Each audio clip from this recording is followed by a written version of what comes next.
என்னோட ஹேர் ஹெல்த்தை ஃபுட் மூலியமா சப்போர்ட் பண்றதுக்கு டெய்லி நான் இந்த சூப்பர் பவுலை எடுக்க மறந்ததே கிடையாது. பிகாஸ் எனக்கு இதுலயே 70 to 75% ஹேருக்கு தேவையான விஷயங்கள் எல்லாமே பேக்டா இருக்கு. சோ நம்ம ஃபாலோவர்ஸ் நீங்களும் அட்லீஸ்ட் ஒரு 60 டேஸ்க்காவது இது கன்சிஸ்டன்டா ஆட் பண்ணிட்டு வாங்க, உங்களுக்கும் நல்ல இம்ப்ரூவ்மெண்ட் இருக்கும். எவ்ரிடே பவுல்ல இருக்க பாதாம், முந்திரி, செசமே சீட்ஸ், கருஞ்சீரகம், பம்கின் சீட்ஸ் லிஸ்ட் பெருசா பார்க்கும். கீழே கேப்ஷன்ல போட்டிருக்கேன், ஸ்கிரீன்ஷாட் எடுத்து வேணா சேவ் பண்ணி வச்சுக்கோங்க. இதுல இருக்க பிளாக் சீட்ஸ், செசமே சீட்ஸ், அதுக்கப்புறம் ஃபெனுக்ரீக் இதை மட்டும் கொஞ்சம் தனியா ஊற வைப்பேன். பிகாஸ் இது கொஞ்சம் கசக்கும். இதை அரைச்சி சட்னியோட போட்டு சாப்பிட்டுருவேன்.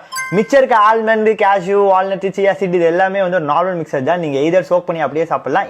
அண்ட் நீங்க பம்கின் சீட்ஸும் செசமே சீட்ஸும் கன்சிஸ்டன்டா எடுத்துட்டு வரப்ப அது உங்க டிஹெச்டி விச் இஸ் உங்க ஹேர் தின்னிங் ஆக்குது தெரியுமா, அதை பிளாக் பண்ணது கூட சில கிளைம் இருக்கு. நான் எப்பயுமே சொல்ற மாதிரி இதெல்லாம் நேச்சுரல் ஃபுட்ஸ் கைஸ். இது சாப்பிட்றதுனால உங்களுக்கு பெருசா சைடு எஃபெக்ட் எதுவும் இருக்க போறது கிடையாது. நம்ம எடுக்கிறத எடுப்போம்னு சொல்லிட்டு நான் ஒரு வருஷமா கன்சிஸ்டன்டா இந்த மாதிரி நிறைய விஷயங்கள் எடுத்துட்டு வந்துட்டே இருந்ததாலதான் எனக்கு ஒரு நல்ல ஹேர் டிரான்ஸ்ஃபர்மேஷன் கிடைச்சது. எல்லாத்தையும் சாப்பிட்றதால நம்ம முடி நல்லா வளருதா, வளர்ந்துட்டு போட்டோம். இல்ல இதுல இருக்க வைட்டமின்ஸ்